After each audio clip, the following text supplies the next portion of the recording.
మీ మోకాల నొప్పులకు ఎటువంటి సర్జరీ లేకుండా ఎపియాన్ పెయిన్ క్లినిక్ అందిస్తున్న అత్యాధునిక చికిత్స. నమస్తే అమ్మా. నమస్తే అమ్మ, పాప పుణ్యాలను మాట్లాడుకుంటాం. పాప భీతితో బతకొద్దు, పుణ్యంగా ఉండండి అని చెప్తూ ఉంటాం. అసలు పాపం అంటే ఏంటమ్మా? పాపం అనేది 3 రకాలుగా ఉంటుంది మనిషికి. ఏమ్మా, ఏదో జన్మలో మనం కర్మ అనేదాన్ని తప్పకుండా నమ్మాలి. ఇక్కడ ఖచ్చితంగా నమ్మాల్సి వస్తుంది. ఎందుకు అంటే మళ్ళీ జన్మ వచ్చింది, అది పూర్వజన్మ సంస్కారము అని మనం ఎప్పుడు నుంచో మనలో ఉన్నదే. నమ్మకము విశ్వాసము అనుకున్న తర్వాత రాలేదు, ఆ చిప్పు విశ్వంలోకి వెళ్ళిన తర్వాత మన ఆత్మ అనేది తిరిగి మళ్ళీ జన్మ కావాలనే కోరుకుంటుంది. ఏమ్మా, ఎందుకంటే కొన్ని కోరికలు తీరకుండా చనిపోతాం, కొన్ని కోరికలు మనలో అలా ఉండిపోతాయి. మళ్ళీ జన్మ వచ్చి మళ్ళీ ఎప్పటిదాకా జన్మ వస్తుంది మనకి అని అంటే, నేనంటే ఎవరు, ఎందుకు ఈ జన్మ వచ్చింది అని ఆధ్యాత్మికంగా తనని తాను తెలుసుకునేంత వరకు మనం చస్తూ పుడుతూనే ఉంటామని భగవద్గీతలో రాశారు. ఉన్న విషయమే చెప్తున్నాను, కొత్తదేం కాదు. నా అనుభవాన్ని జోడించి నేను చెప్తున్నాను. పెద్దలు చెప్పినటువంటి అంశమే ఇదంతా కూడా. అయితే పాపం అనేది కొంతమంది ఏం చేస్తారంటే 3 రకాలుగా ఉంటుంది నాన్న. ఎలాగుంటుందంటే, ఒక అమ్మాయిని రేప్ చేశాడు, శరీరంతో ఏదైతే పాపం చేసి పుట్టాడో శారీరకంగా వాడికి రోగంతో పుట్టినప్పటి నుంచి పిల్లగాడు ఇట్లా కాళ్ళు లేవు, చేతులు లేవు, పెరబుల్ పాలసే వచ్చాడు, మంచంలో పడుకొనే ఉన్నాడు. తర్వాత కడుపులో నొప్పి ఎప్పుడు వస్తుంది, ఒక ఆమె నాకు ఎప్పుడు జ్వరం వస్తూనే ఉంటుంది అంటుంది, లేకపోతే కిడ్నీ ప్రాబ్లం లేదో వస్తుంది, పిల్లకు హస్తమా ఎప్పుడు వచ్చింది అంటే, ఎప్పుడైతే శరీరంతో పాపం చేసి పుడతారో ఆ శరీరం బాధపడుతూనే ఉంటుంది వాడు బతికి చచ్చేదాకా, పుట్టినప్పటి నుంచి. కొంతమంది మంచిగా మాట్లాడతారు, కానీ ఆ ఒక్క మాటతోటి ఆమె గలీజ్ మాట, ఏమిటిది ఆ మాటలు మంచిగా మాట్లాడుతుంది ఆమె. ఆ ఒక్క మాటలో ఆమె ఆ ఒక్క మాట మాట్లాడితే మంచిగా లేదు అంటాం కదా. అంటే మాటతో ఎవరైతే పాపం చేసుంటారో, అంటే వాళ్ళకి తెలిసిన జ్ఞానాన్ని అందరికీ పంచకుండా దాచుకుంటారో ఇలా జరుగుతుందన్నమాట. అన్నీ తనంతా వేరే తీరుగా మాట్లాడుతుంది, బయటికి పోయి వేరే తీరుగా మాట్లాడుతుంది. తప్పు మాటలు మాట్లాడి ఎస్కేపింగ్ నేచర్తో బతికిన వాళ్ళు తదంతరం జన్మలో కానీ మనం మాట్లాడుతున్నప్పుడు కానీ ఆ మాటలో విశ్వాసాన్ని కోల్పోతాం. ఆ మాట ఎక్కడ కూడా ఫలించదు.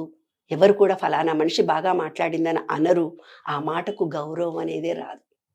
మాటతో చేసిన పాపం ఏదైతే ఉందో అది మాటతోటి అంతా బాగానే ఉంది. కానీ కొంతమంది ఏం చేస్తారు, 3వ పాపము మనసు. అంతా కోట్ల రూపాయల డబ్బులు ఉంటాయి, నా మనసు ఏం బాగాలేదమ్మా, రోజు 100 ఫోన్లు వస్తున్నాయి మాకంతా బాగానే ఉంది, కానీ మనసు బాగాలేదమ్మా. మనసు ఎందుకు బాగుండదు? మనసుతో పాపం చేసిన వాళ్ళు, అంటే వేరే వాళ్ళు ఇలా చేశారని వాళ్ళని కష్టపెట్టడం కానీ, దొంగ మాటలు చెప్పి వాళ్ళ మనసులో ఏదో ఆస్తులు లాక్కోవడం కానీ, ఏదో ఒకటి చేసి ఒక మనిషిని మనసుతో చాలా బాధ పెట్టుంటారు. ఆ మనుషులు ఎంతమంది ఎంత బాధపడ్డారో, ఈమె జీవితంలో అన్నీ ఉంటాయి కానీ మనసు బాగుండదు. ప్రశాంతత కాదు, మనసులో ప్రశాంతతే ఉండదు ఆవిడికి. భర్త ఉన్నాడు, పిల్లలు ఉన్నారు, మంచి డబ్బు ఉంది, అన్నీ ఉన్నాయి, కానీ మనసులో మాత్రం ప్రశాంతత ఉండదు. శాంతి, ప్రేమ అసలు ఆమెకు ఏమి ఉండదు. ఎందుకు అన్నీ ఉన్నాయి, నాకు ప్రశాంతత లేదు అన్ని చోట్ల తిరుగుతుంటుంది ఆవిడ. కాబట్టి మనసుతో చేసిన పాపం మనసు, శరీరంతో చేసిన పాపం శరీరము, మాటతో చేసిన పాపము మాట అనుభవించాలి. ఇది మనం ఏమిస్తే అదే తిరిగి వస్తుంది అనేది విశ్వ నియమాల్లో ఒకటి నాన్న.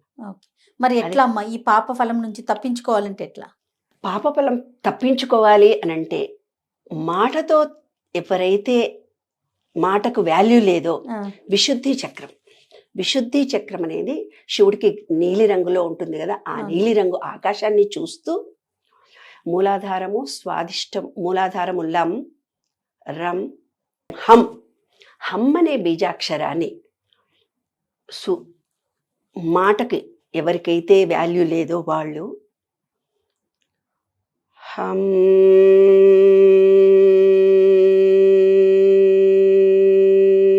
నీలి రంగును ఊహించుకొని ఆకాశంలో ఎక్కడో ప్రశాంతంగా కూర్చుకొని, నేను ఇప్పటి నుంచి గాలి పూర్తిగా కడుపులోకి తీసుకొని, నేను ఇప్పటి నుంచి మాటకి గౌరవం ఇస్తున్నాను, ఈ మాటలకు ఉండే శబ్దశక్తిని నేను గౌరవిస్తున్నాను, మాటకి విలువ గౌరవము ఉందని నేను నమ్ముతున్నాను.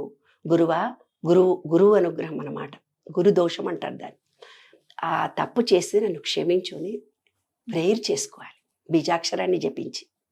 అలా చేసుకుంటే శబ్దంలో కొంచెం వాళ్ళు అనుకున్న అంత కాకుండా కొంతమన్నా గౌరవం అది పెరుగుతుంది.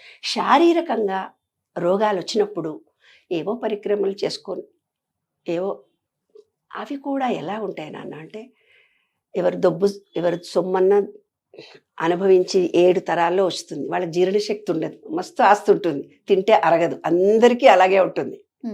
లేకపోతే కొందరికి పెళ్ళిళ్ళు కావు. అలాంటివి ఏవో శారీరక ఒక వ్యక్తి ఎలా ఉంటాడంటే ఆ ఎదుటి మనిషి మీద కసి, ద్వేషము, కోపము ఏదో పెంచుకుంటాడు.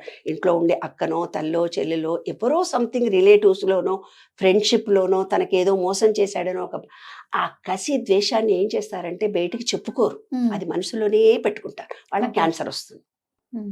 అది శరీరంతో చేసింది కాబట్టి ఆ శరీరం ఖచ్చితంగా అనుభవించాల్సింది.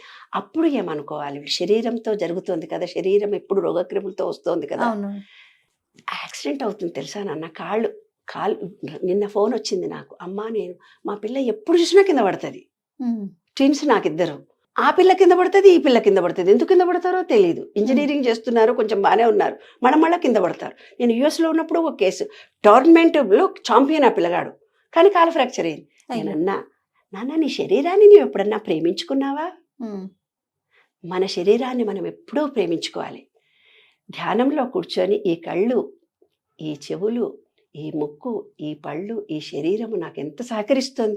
కొంతమంది ఎప్పుడు చూసినా ఏడ్చుకుంటూ కూర్చుంటారు, నాకే కష్టాలు ఉన్నాయి, బాధలు ఉన్నాయి, నెగిటివ్ ఆలోచిస్తూ బాధపడుతూ ఉంటారు. ఈ ఆత్మ ఏమనుకుంటుంది తెలుసా, ఇటువంటి ఆమెకు నేను జన్మనిచ్చానా, ఈ శరీరాన్ని ఇచ్చానా అనుకుంటుంది.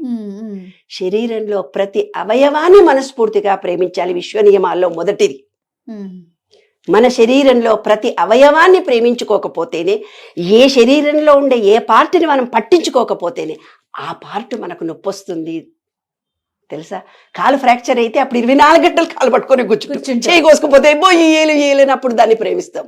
అప్పుడు డాక్టర్ దగ్గర పోయి శస్త్రచికిత్స చేస్తాం, ముక్కో కాలో చెబో అయితే.